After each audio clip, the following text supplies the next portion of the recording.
Coucou toi, je te retrouve dans ce ASMR Mass pour une vidéo où je vais te lire un conte de Noël.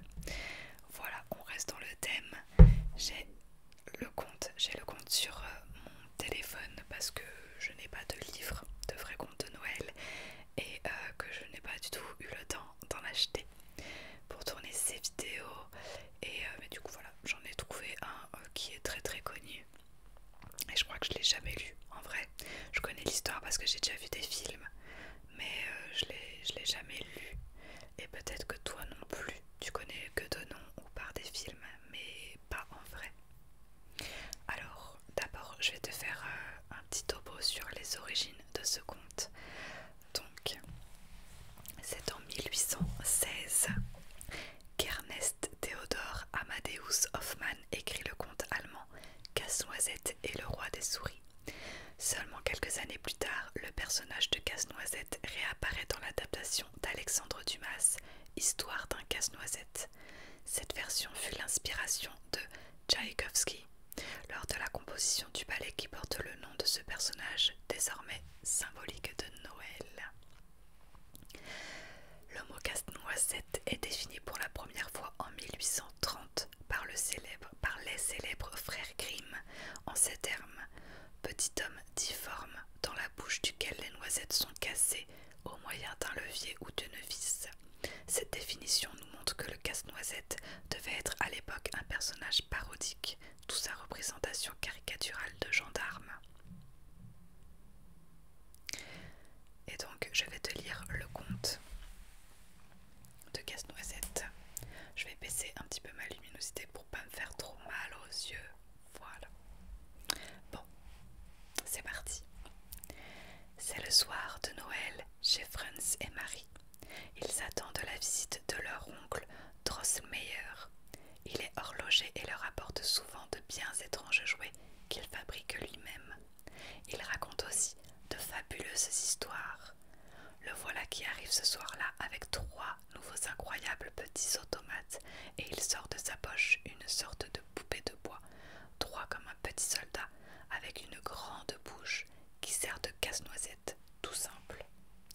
Les enfants regardent ces nouveautés et Marie prend le casse-noisette pour voir de près comment il fonctionne. Franz veut à son tour s'en emparer. Il tire dessus, Marie ne le lâche pas et ce qui devait arriver arriva. Le casse-noisette se casse. Marie commence à pleurer, mais oncle Drosselmeyer s'empare très vite du jouet et avec son mouchoir lui fabrique un pansement qui lui remet la mâchoire en place. Marie le remercie, mais la maman de Marie en a assez de tout ce bruit et elle les envoie vite au lit. Allez hop, Franz, hop Marie, allez vite vous coucher, vous êtes trop énervés ce soir. Marie part sagement dans son lit et laisse sa nouvelle poupée blessée dans un petit lit de poupée au pied de sapin. L'oncle Drosselmeyer vient lui souhaiter bonne nuit et lui raconte une bien curieuse histoire. Tu sais Marie, ce casse-noisette n'est pas une poupée ordinaire, c'est un jeune homme qui se cache à l'intérieur. Voilà sa véritable histoire. Il y a longtemps, un roi et une reine eurent une fille, la princesse Pirlipa, qui était devenue très laide à cause d'un mauvais sort lancé par le roi des souris. Les souris du château avaient cependant promis que si un jour un homme voulait délivrer la princesse de sa laideur, il le pourrait. Il lui faudrait pour cela casser avec les dents une noix très dure et en donner son fruit à manger à la princesse. Bien des jeunes gens étaient venus pour tenter de délivrer la princesse de ce mauvais coup du sort, mais jusqu'à présent, ils s'y étaient tous cassés les dents. Or, un jour, mon neveu, qui avait eu vent de cette histoire, se présenta au château. On lui apporta la fameuse noix très dure et d'un coup de dent, d'un seul coup de mâchoire, il l'ouvrit et en offrit le fruit à la princesse. Elle croqua cette noix et, comme par enchantement, se transforma en une magnifique jeune fille. Mon neveu, ébloui par tant de beauté, recula de 3 pas pour saluer la princesse comme il se doit. Faisant cela, il marcha malencontreusement sur la queue d'une souris venue assister à la scène. Le roi des souris, furieux de cet incident, lui jeta un sort et le transforma en casse-noisette en bois. Bien sûr, la princesse ne voulut pas d'un casse-noisette comme Marie, alors on le chassa du château. Voilà la triste histoire de mon neveu le casse-noisette. Allez Marie, dors bien et fais de beaux rêves. L'oncle Drosselmeyer éteignit la lumière, sortit et ferma doucement la porte. Marie commençait à peine à s'endormir. Elle n'arrivait pas à trouver le sommeil, aussi décida-t-elle d'aller chercher son casse-noisette. Elle se dirigea vers le salon lorsqu'elle constata qu'il se passait des choses un peu bizarres. Elle ne savait pas exactement ce que c'était, si c'était elle qui rapetissait ou si tout se mettait à grandir autour d'elle. Toujours est-il que bientôt, toute une armée de souris qui semblait descendre du sapin de Noël vint encercler Casse-Noisette. Le petit bonhomme se leva, appela à l'aide les soldats de bois de Franz et tous les autres jouets qui l'entouraient. Ils se mirent en route tous ensemble contre les souris. Le roi des souris arriva et fonça directement sur Casse-Noisette. Voyant cela, Marie attrapa son chausson, visa rapidement le roi et lança violemment sa pantoufle sur lui. Il tomba à terre, mort ou assommé. Les souris l'emportèrent et se retirèrent toutes du champ de bataille. Casse-Noisette vint vers Marie pour la remercier. « Tu m'as sauvé la vie, je ne sais comment te remercier. » En disant cela, il prenait vie et peu à peu se transformait en un magnifique jeune homme. Marie n'en croyait pas ses yeux. « Viens avec moi, lui dit-il. Je vais t'offrir une belle promenade là où tu n'es encore jamais allé. » Et, comme par magie, les voilà emportés dans un tourbillon de flocons de neige.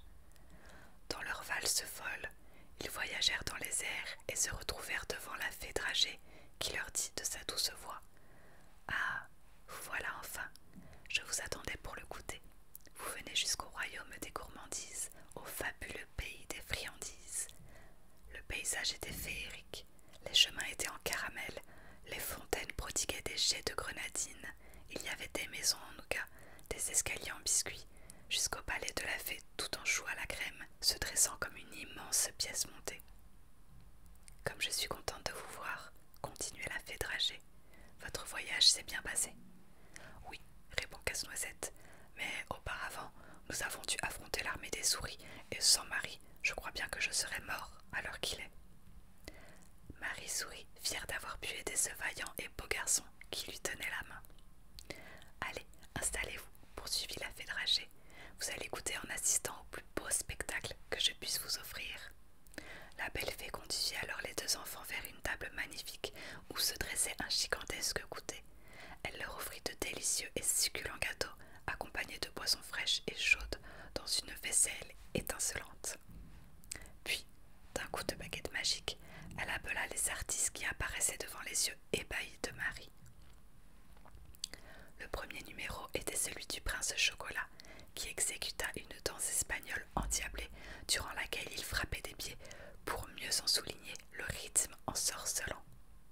Vint ensuite le café d'Arabie, qui semblait flotter au-dessus du sol comme un doux arôme qui faisait frémir les narines des enfants. Ce fut alors le moment du thé de Chine. Il bouillonnait en tournant comme un manège, saluant à chacun de ses tours les enfants en joie. S'élancèrent alors les courageux et intrépides petits bonbons russes à la menthe qui avaient préparé d'incroyables cascades et culbutes, puis un groupe de quelques danseuses en masse-pain qui apportèrent une touche légère et gracieuse à cette folle débandade. Marie et Casse-Noisette applaudissaient de tout leur cœur. Madame Gingembre vint prendre place sur scène avec une flopée d'enfants, tous plus mignons les uns que les autres. Ils se lancèrent dans une époustouflante série de galipettes entrecoupées de rires qui fusaient de toutes parts. Dans le calme qui suivit leur départ, une cascade de fleurs en sucre déferlait dans la pièce. Elles ouvraient leurs pétales dorés en vagues successives, traversaient la pierre avec grâce et élaboraient d'élégantes compositions avant de se rejoindre tout ensemble dans un magnifique bouquet final. Après cette valse de fleurs, la fée Dragée refit son apparition, escortée d'un tout jeune homme. L'élégance et la grâce de leur silhouette donnaient à leur danse l'allure d'un tendre tête-à-tête. « Voilà comment je voudrais être quand je serai grande, » se dit Marie en son fort intérieur, « et je voudrais que toutes les fêtes soient aussi joyeuses et belles que celle-ci. » Marie descendit de son trône, embrassa la fée Dragée et remercia tous les danseurs. Puis elle prit la main de de son prince, et tous deux s'éloignèrent vers le futur. Lorsque Marie ouvrit les yeux, elle était dans son lit. Casse-Noisette, son petit bonhomme en bois, était là, à ses côtés, le mouchoir autour de la tête. Marie ne savait plus trop quoi penser. Elle le regarda, dénoua le mouchoir et constata que la mouchoir s'était, comme par miracle, réparée. Elle ne savait vraiment plus du tout quoi penser. On frappa alors à la porte. « Entrez !» claironna Marie. Apparut alors dans l'embrasure de la porte l'oncle Drosselmeyer et son neveu en chair et en os, en tout point identique au jeune homme du rêve de Marie. D'un pas lent et solennel, il se dirigea vers Marie et lui donna la main afin qu'elle descende de son lit. Décidément, à Noël, tout est vraiment possible. Et voilà. Eh ben, je suis hyper